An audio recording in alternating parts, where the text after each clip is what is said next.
Today we will look at the historical context of Chinese Confucianism. Previously, in my lecture, I mentioned Chinese Confucianism is a philosophy. Compared to Western philosophy, which is more interested in the natural world and science, Chinese philosophers, especially Confucianism, are interested in the moral life and the political life. How should we govern the society? How should we live? So Chinese philosophers emphasize on virtue. They are interested in practical reasons rather than theoretical reasons, and they do more on moral philosophy. In the thought experiment of a Confucian version of trolley problem, last lecture we have covered, many students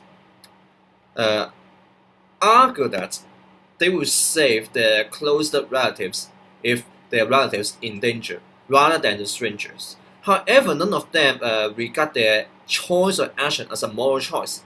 For Confucian, however, they positively acknowledge our natural emotional choice as a moral choice because they regard morality as an expression of moral emotion.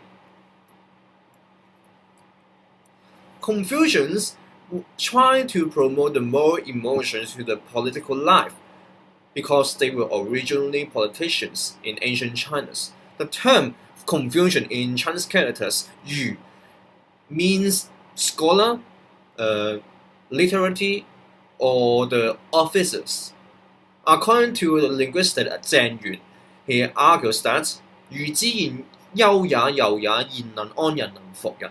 Confucian saying are elegant and gentle, which can comfort and convince people. The original task of Confucian is to govern people, to comfort people, to let everyone live peacefully. In order to understand the career of Confucians in ancient China, we need to look at Chinese history. There are around 5,000 years of Chinese history, including 3,000 years of credible history starting from the Xian dynasty. And before Xian dynasty, we have 2,000 more years of history, which are legendary because there is no written record. During the legendary period, however, there are so many legend or myth of the peaceful governance at that time. 3 emperors and 5 sovereigns were widely known as the virtue leaders in ancient China. At that time, the society were peaceful, everyone were equal, the leader were elected, not by blood successions.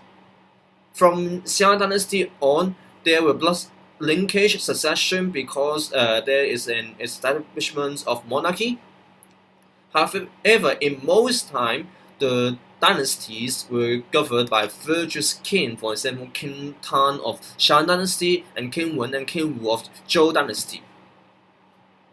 These dynasties are not centralized empire.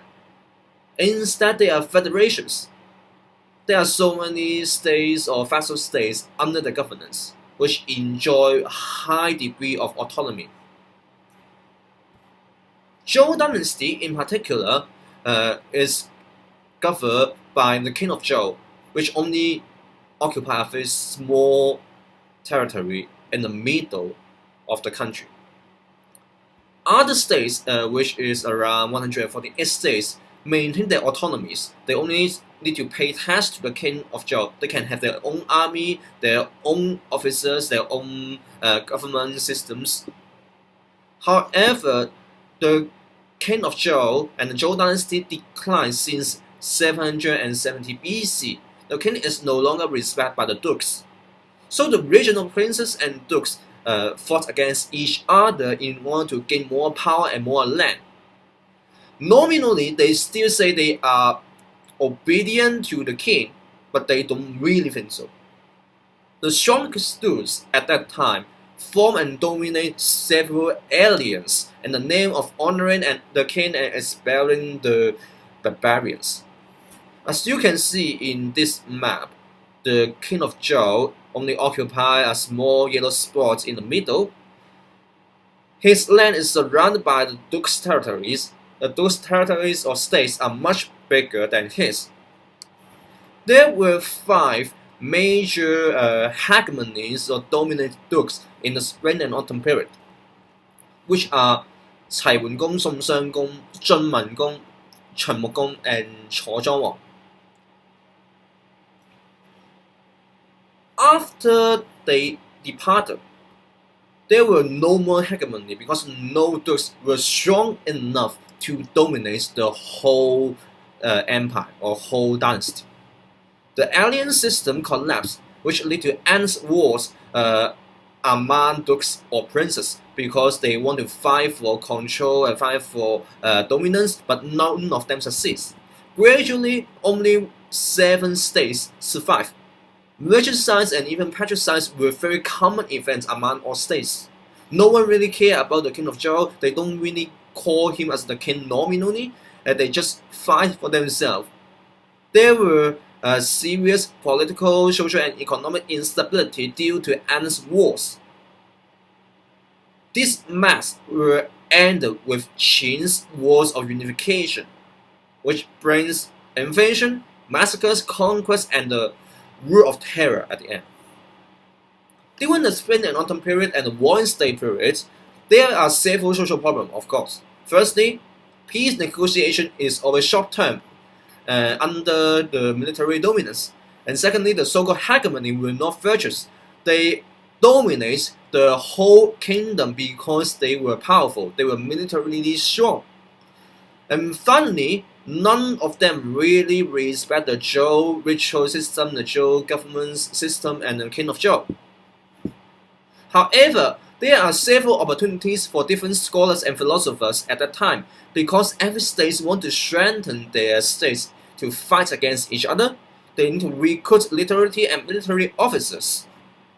So, princes and dukes encouraged the development of education and philosophy.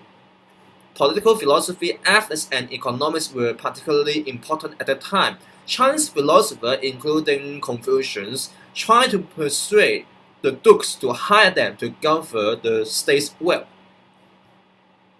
Most schools try to argue for the restoration of certain ideal society at that messy time. For most schools, they think 3 emperors and 5 sovereigns, Xia and Shang dynasty, and even the early Zhou dynasties were ideal society. So different schools declare that they preserve certain spirits of these ancient heritage and call for the restoration of certain ancient principles of governance and morality. For example, Moisms promote Yao and Shun's governance, and they endorse the idea of equality and universal love. While Taoism is against all forms of civilization, they call for the return to the nature, going back to the 3 emperors period, the very ancient Chinese society period. Confucianism are relatively more modern because they want to restore the Zhou ritual and music system, which was declining in spring and autumn period. They think if the Zhou ritual system is restored, the social order in early Zhou dynasty will be restored at the time. Confucius, Mencius, and Xunzi and all other Confucians try to ask dukes to employ them. They want a job. But none of them were hired because Confucianism were regarded as useless. It failed to bring immediate military and economic success for any states. Most Confucian writings is about moral life and political life rather than economics or military strength. Today we call the Confucian writings as 4 books and 5 canons. 5 canons include 5 writings which are not directly written by Confucius. Although someone argued that the Spring and Autumn is written by Confucius himself, there are little evidence. Because these texts were not written by Confucius, they are just endorsed by Confucius and reinterpreted by Confucius, there are some things inconsistent with Confucianism in these texts. For example, the Book of Poems contain several love poems and love songs, while Confucianism generally do not really endorse the freedom of love between man and woman. Book of Documents is a collection of ancient edicts and government documents, including the rituals, the religious faith. Classic of Rites are the commentaries on ritual and music. A few of them are written by Confucians at that time. Yi Jin is a book of cosmology and divination, which is quite against Confucian idea because, generally speaking, Confucianism is against superstitious and cosmological belief. Annual of Spring and Autumn is the historical account. 4 books are written by Confucian. That's why usually we use 4 books to represent Confucian teaching. Xunzi's writing Xunzi is not within the 4 books because he is considered as a heresy. Confucius and Mencius' writing, however, are included here. Analyze record Confucian sayings. Mencius is written by Mencius and his students. Doctrine of Mean and Great Learning are also very important philosophical texts, which are excerpted from the class of rights. Because they are so important, they get independent and separated from the class of rights. As I mentioned previously, Qin dynasty unified the Mencius kingdom by massacres, conquest, and the rule of terror. They promote legalism. Legalism supports absolute monarchy and rule of terror. The government prosecute Confucian and other philosophers. Such event is known as burning books and burying Confucius. The strong persecution, heavy taxation, and endless coffee lead to several peasants' rebellions, which gradually overthrow Qin dynasty. The new dynasty, Han dynasty, realized that rule of terror doesn't work. Initially, they promote Taoism to govern the society, and the emperor of Wu of Han finally chose Confucianism to govern his kingdom, his empire. From then on, Confucianism began to be funded by the government.